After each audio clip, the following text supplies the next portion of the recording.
Ladies and gentlemen, Mr. Cropper here. I would like to inaugurate a new series. I love that part. Ancient Greece.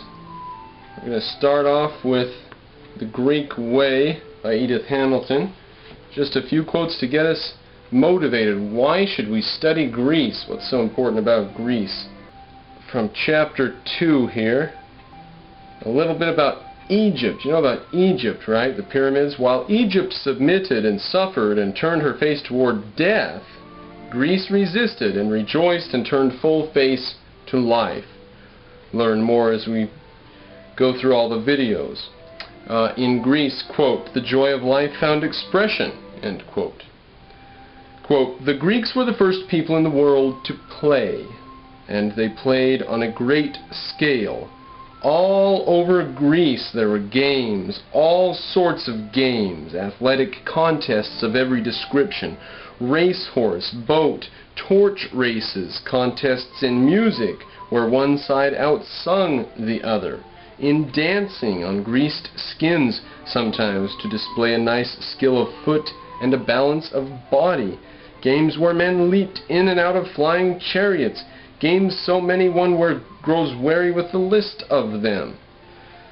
Continuing a ways down, quote, if we had no other knowledge of what the Greeks were like, if nothing were left of Greek art and literature, the fact that they were in love with play and they played magnificently would be proof enough of how they lived and how they looked at life. That in itself, she says, it separates them so starkly. There's such a massive contrast between the Greeks and all other civilizations of history. Some anthropologist is going to come on and say, oh, the so-and-so Congolese play stick games or whatever. Yeah, they do. They did not have a festival every 5 years during which the gods punished people who went to war.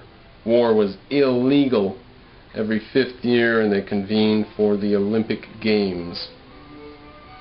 Quoting a bit further down, when Greece died and her reading of the great enigma, life, was buried with her statues, Roman games had nothing to do with the spirit of play. They didn't, did they? They were different. Roman games were different, weren't they? They were fathered by the Orient, not by Greece. Play died when Greece died, and many a century passed before it was resurrected, sadly. Now that's all we'll take from chapter 2 of The Greek Way by Edith Hamilton. Now we're going to go to a different copy, because this has some notes in it that aren't in the other copy I have there. Here we are on page 18 of The Greek Way, just a different version. Quote, there is no danger now that the world will not give the Greek genius full recognition. Greek achievement is a fact universally acknowledged. Is that true?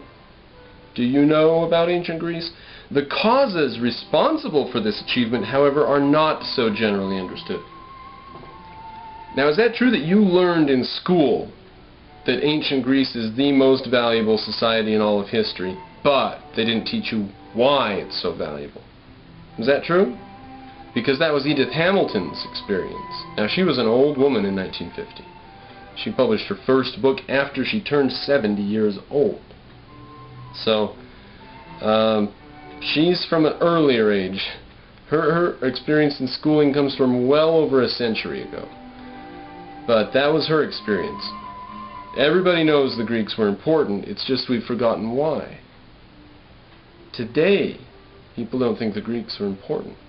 That's a bad foreboding for the future of our society. Now, we might get more from The Greek Way by Edith Hamilton later on, but for now, we do not need any more material there. We're now going to take just a paragraph from The Rise of the Greeks by Michael Grant. Modern 1987 publication date.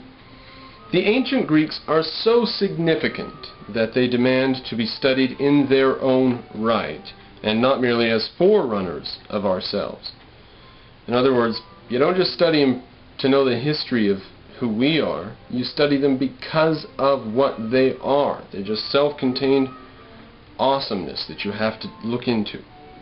Yet, at the same time, different though many of their circumstances and problems must have been, they were our forerunners, the ancestors and sources of our own civilization, for better or worse.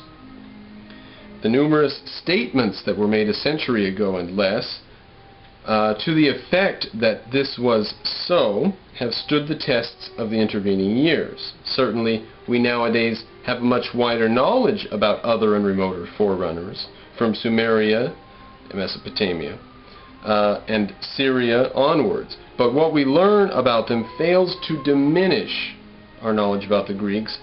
Indeed, curiously, even enhances the vital role of the Greeks.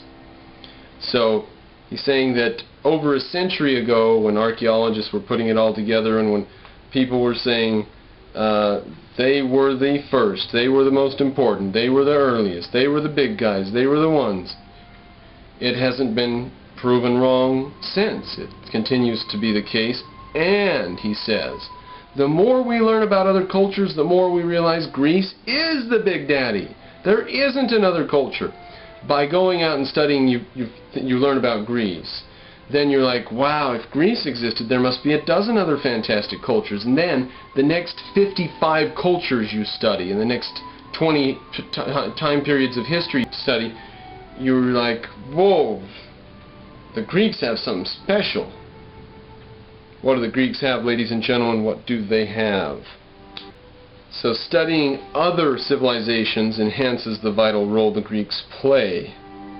And they were, in any case, far closer to us in date, and therefore more directly ancestral than the other earlier civilizations that he mentions that were forerunners of ours. Now, we don't need any more from the rise of Greeks now. Maybe later, though. In order to understand ancient Greece, of course, we're going to need to know something about what it came from. This is like if we study the United States of America, we might start with the year 1700 or so. We might even start with the year 1600. And we might just go right back to the roots of British common law in the 12 and 1300s to understand the United States of America in a certain historical context. Well, we do want to get that sort of a deep understanding in this look that we are taking here. So in order to understand the roots of ancient Greece, we could just start in the year 400 BC, when Athens is a great bustling city that's got hegemonic power over its neighbors, and when the golden age of philosophy has commenced. We could start right there, couldn't we? But we would be blind. It would be like jumping into American history at the Civil War, and there's transcontinental railroads, and there's factories and machinery and stuff. And where did all this come from? Well, you have to look at the last 70 years of American history to know that. So we can't just jump into Athens the Great and Glorious. We have to start out with ancient Greece and its roots. So we are going to go from the best textbook on the ancient world I have ever met with. It is by Starr, S-T-A-R-R, A History of the Ancient World, published in copyright 65, 74, 83, and 91, Oxford University Press. Excellent book, college textbook, but excellent nonetheless. We're going to start on page 186. Now, this is indeed a history of the ancient world, but I think about 20% of this book is dedicated to the Greeks. So this guy does have a sense of the importance of the Greeks. All other civilizations put together are the other 80%, and Rome's a big chunk of that. Now, I advise you get a map of Greece. If you have a glass desktop, put a map underneath the glass. Have a map of the world under my glass. If you're studying Greece, have a map of Greece near you, so you can get to know it a little bit better. When I say Corinth, you should be able to glance right at a map and see where Corinth is. You know what I mean? Alright, so the farming came in little teeny strips of land near the coast.